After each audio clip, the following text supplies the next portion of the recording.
Tatlong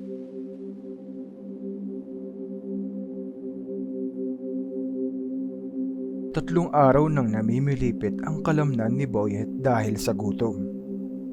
Ilang taon na rin siyang pulubi at paghalaga. Nangyari ito matapos patalsikin si Boyet bilang embalsamador sa kanyang pinagtatrabahuan.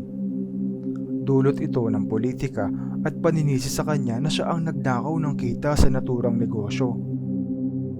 Dahil sa kahirapan, hindi niya nagawang maipagtanggol ang kanyang sarili.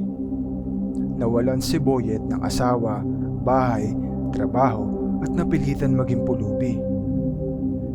Habang naglalakad hating gabi sa kalsada, napadpad siya sa dati niyang pinagtatrabahuan.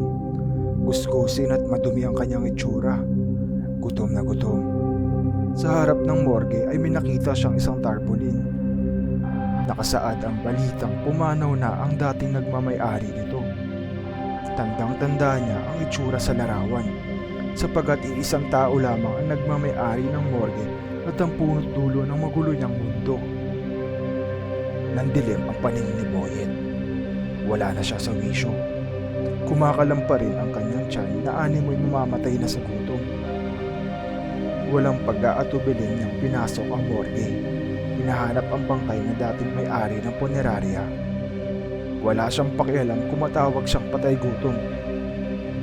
Matapos niyang kainin, ang bangkay pamatay gutom. Salamat sa panonood.